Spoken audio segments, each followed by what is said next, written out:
Historia de México en 1825. La construcción de México independiente. Capítulo 1. Contra la Reconquista. Pese a lo acordado en los Tratados de Córdoba, España se negaba a reconocer la independencia de México. Las tropas habían abandonado el país, con la excepción del fuerte de San Juan de Ulúa, en Veracruz. Esta situación perduró por 4 años más, gracias al abastecimiento de víveres, municiones, armamento y ropa provenientes de Cuba, la cual pertenecía al Imperio Español. Igualmente, la inestable situación política y social de México impidió que se organizara una verdadera ofensiva contra el último reducto español. No obstante, la presencia de las tropas leales a Fernando VII era angustiante y amenazaba la emancipación, por lo que se intentó bloquear al fuerte para obligar a sus guarniciones a rendirse. Capítulo 2. Capitulación española. La falta de recursos dificultó el bloqueo al puerto de Veracruz, aun cuando se adquirieron embarcaciones que constituyeron las bases para la Armada de México. Hacia 1825, el bloqueo comenzó a hacer efecto y la tropa española sufrió deserciones a causa del escorbuto y la precariedad de sus condiciones. El 18 de noviembre, el general español José Coppinger y el general mexicano Miguel Barragán acordaron finalmente las bases para la capitulación del fuerte. La noticia recorrió la República y en las principales ciudades se realizaron discursos, festejos y misas para celebrar los acontecimientos. Capítulo 3. El reconocimiento extranjero. México se había independizado en 1821, sin embargo, no era reconocido por otras naciones. Esto era de suma importancia para la política interna y para la economía, ya que dependía de capitales extranjeros. Asimismo, el reconocimiento traería consigo el apoyo de otros países para garantizar la independencia frente a España. Las negociaciones con Gran Bretaña rindieron frutos a fines de 1824, pero no se consolidaron sino hasta el 6 de abril del año siguiente. Para la decisión británica, los intereses comerciales y financieros fueron decisivos. Hasta ese momento, los ingleses solo habían tenido relaciones informales con la nación mexicana.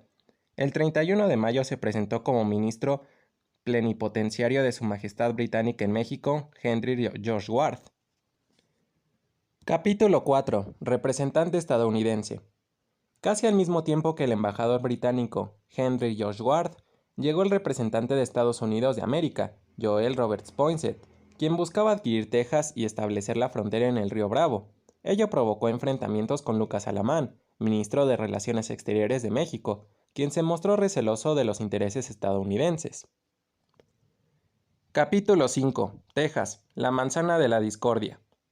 Si bien siempre fueron claras las intenciones expansionistas de Estados Unidos sobre el territorio de Texas, incluso cuando México ya era independiente de la corona española, este hecho tuvo su antecedente en el Tratado Adams-Onis, también llamado Tratado Transcontinental de 1819. Dicho tratado había sido firmado luego de que España se enfrascara en sus problemas internos y la rebelión de sus colonias, como una forma de finiquitar la disputa existente sobre la línea divisoria entre las entonces tierras españolas y el territorio estadounidense. España envió a Onis, su ministro de Relaciones Exteriores, para firmar un tratado con el secretario de Estado John Quincy Adams, y con similitud a los estatutos de la compra de Luisiana, se estableció que Estados Unidos pagara las demandas de los ciudadanos de la Florida en contra de España.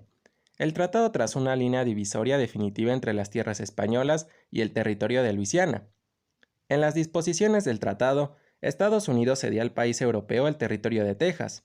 Así, España no solo retuvo Texas, sino también California y Nuevo México, a cambio de que renunciara a apoderarse de Oregón.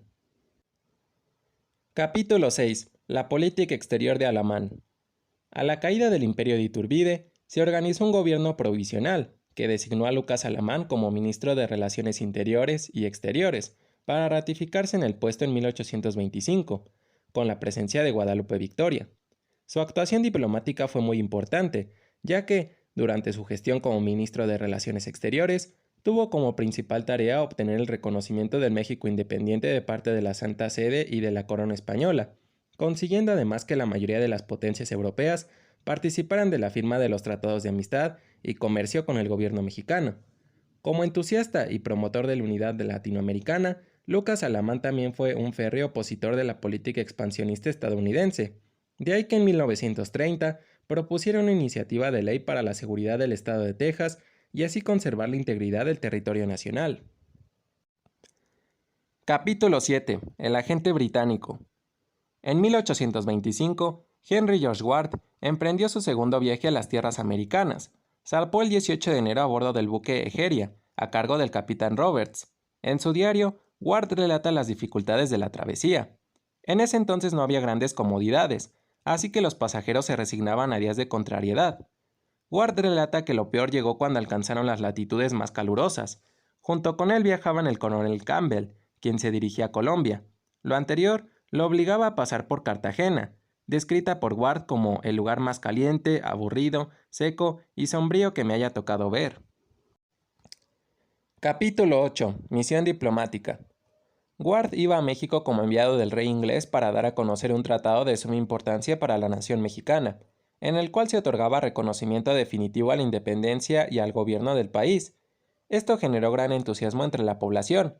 Resulta interesante que cuando Ward llegó a México, el fuerte de San Juan de Ulúa permanecía en manos de la guarnición española, por lo que el reconocimiento británico reforzaba el ideal de emancipación. Unos días después, Ward emprendió su traslado a la Ciudad de México. Gracias a su experiencia previa en 1823, esta vez su equipaje estaba repartido en pequeños paquetes para facilitar el viaje en mula. Su esposa, embarazada de su primer hijo, realizó la marcha en una litera con el fin de preservar su salud. Capítulo 9. Lo exótico. Con comentarios como el de Ward acerca de la ciudad de Cartagena, resultaba extraño el paisaje americano para los europeos de la época. Ward recalcaba así: un diplomático en América necesita tanta resistencia como cerebro, pues debe tener habilidad lo mismo para soportar gran cantidad de trabajo muy laborioso como para manejar una negociación delicada. La travesía resultó tan larga que llegó a Veracruz el 11 de marzo. Capítulo 10. México ante la mirada de Ward. Antes de arribar a la capital, Ward y sus acompañantes realizaron varias escalas entre Jalapa, Puebla y Cholula. De cada lugar visitado, el viajero ofrece una bella descripción del paisaje, las costumbres, la población y la historia. A lo largo de su representación de los primeros años del México independiente, Ward logra vislumbrar, como buen diplomático, la realidad política del país. México era un país todavía envuelto en una gran contienda política. Ward demostró una gran fascinación por las maravillas que escondía el territorio mexicano. Por ejemplo, estaba interesado en ver centros mineros, asentamientos de las producciones agrícolas y haciendas azucareras, entre muchas otras cosas. Capítulo 11. Observador acucioso.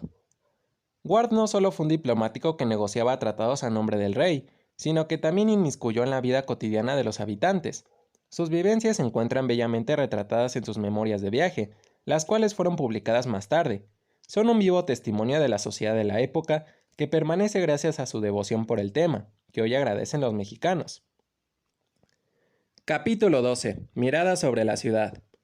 Un elemento que se plasmó en su memoria fue el sistema de desagüe de la Ciudad de México, que evitaba las inundaciones provocadas por el lago de Texcoco. Ward relata el proceso de edificación de esta obra hidráulica, la cual le sorprendió. Asimismo, Ward se refiere a las pirámides de San Juan Teotihuacán. Esta visita formó parte de una expedición que realizó a partir de 1826. El ministro fue a Huehuetoca, Jalapa, el lago de Zumpango, Texcoco y Chapingo. En otra ocasión viajó a Cuernavaca y Cuautla, pasando por Chalco y San Agustín de las Cuevas, en Tlalpan. Con agrado, Ward recuerda las estancias y los días de campo de las élites en San Agustín.